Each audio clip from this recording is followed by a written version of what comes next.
So it's 2018 and SJCAM has come up with their SJ8 series of cameras. Now this is the SJ8 Air. It's available without accessories for $99 and with the full accessories pack it's available at $109. SJ8 Plus, which is the upgrade from the SJ7 Star, which does 4K 30 FPS, but now it has electronic image stabilization. That's around $170. Top of the spec version, the SJ8 Pro does 4K 60, the same as GoPro Hero 6, to $270 or $280. So those are the three options. This is the absolute basic model, the SJ8 Air. So I've also tested this camera out and it's a pretty nice camera, but there are certain things that I want to point out.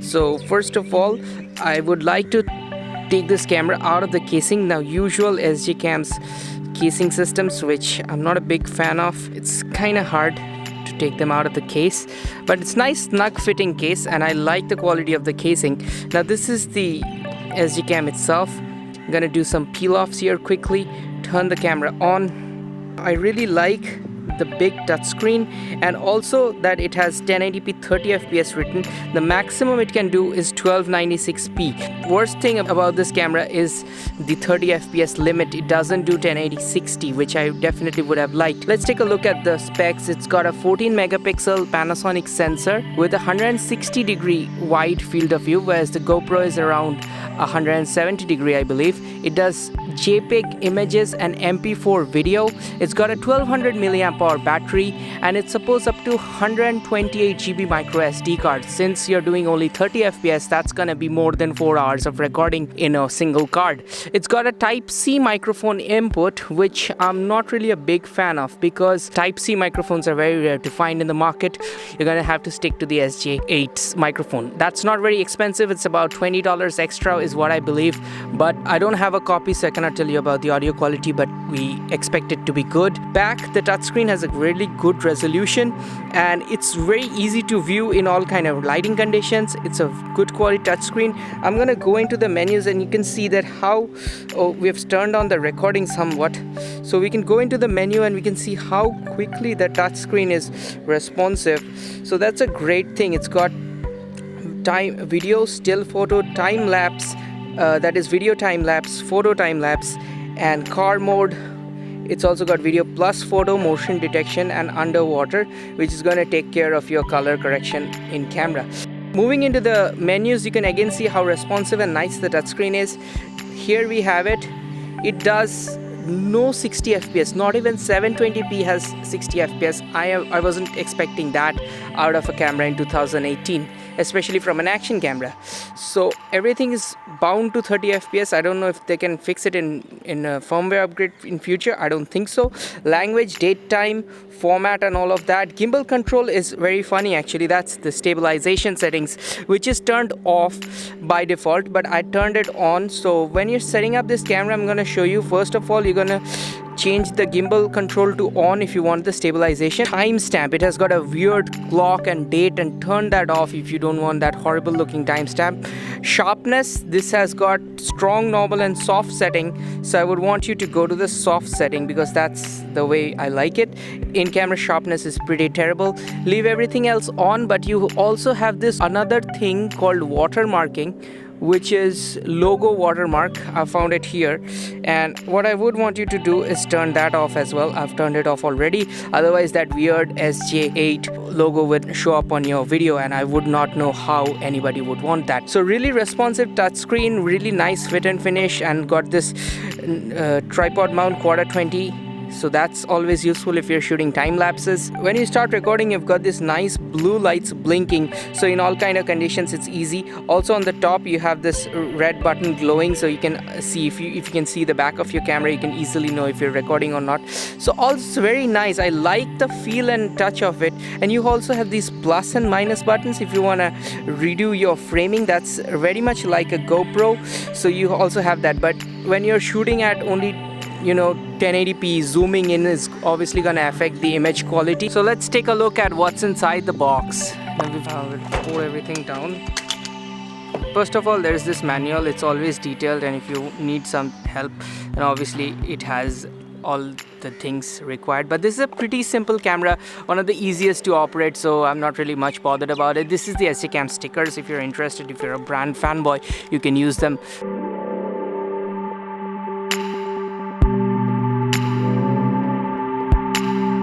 here we have everything. So first of all, this is the 30-meter waterproof casing. This is the bicycle handlebar mount.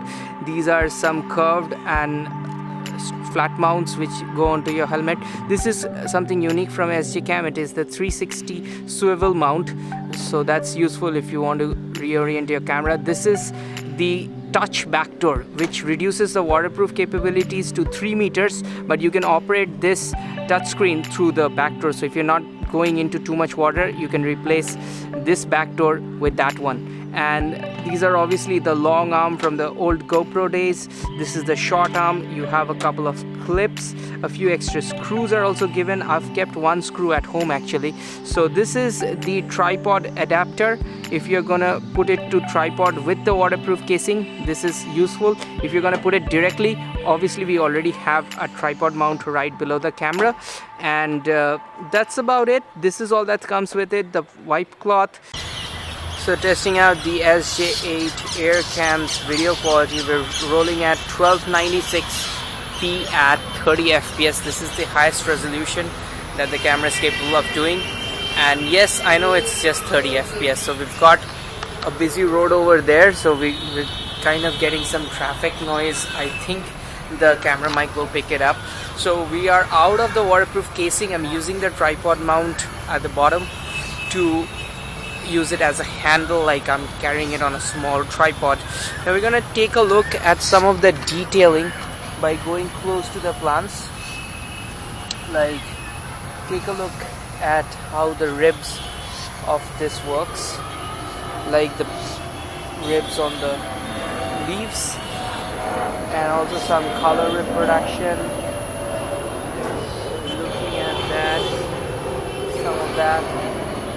So I hope you guys get a good idea of the image quality. Obviously I will have to go back to the studio and look at it on the big screen to understand how it's capturing this image. It's not on a gimbal, so you can also understand about the stabilization, and I'm speaking live, so if we use this part you can also understand the internal audio quality. Here is where it starts to fall apart. We're looking at the light, so we have a lot of dark areas, and the dynamic range of this camera is very poor. As you can see, the sides are darker than the center. Also, the image overall is very dark. Now a lot of people think that this can be fixed in post by recovering shadows, but when I tried recovering shadows, only the center part there was considerable shadow recovery, but on the edges, wherever there was dark spots, it captures no details in there, so it remains black. So in challenging lighting conditions, this camera is unusable. Also, one thing I'd like to note here is that 1296p is a 4:3 image, which means you cannot practically use it because most people are shooting 16:9 and not 4:3 format. So 1080p 30 fps is a maximum video resolution that is usable. Looking at the color science, it produces very natural looking colors when the lighting is good, and I'm really pleased with the color. It's like the SJ6 Legend, which also uses a Panasonic sensor. For image distortion, yes, there is a lot of barrel distortion, as you can see when we are shooting these tiles, which are practically flat. So yeah, there is good amount of distortion if you go close to the subject. It captures a great amount of detail. That is one good thing about this camera.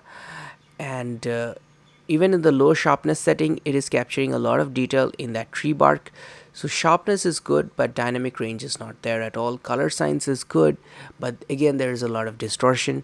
Finally, I think the worst thing is the 30 fps limit, and that is why I cannot recommend you this camera.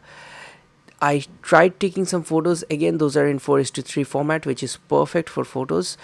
Again, you can see there's a lot of detail, and when the lighting is good, the image look quite usable, but it is having that kind of processed extra artificial sharpness kind of look, which I'm not really a big fan of, but at least it exposures correctly, so it's somewhat okay. I would say that since the SJ6 Legend is still being sold, if you're in the market for an action camera, go buy that camera. I've reviewed it only last year, and it was a much better camera. If you're looking for a higher budget camera, you can go for the SJ7 Star or the recently released SJ8 Plus, which is around 14,000 rupees or close to $200 if you go with the accessories, and quite a bit cheaper if you don't need the accessories.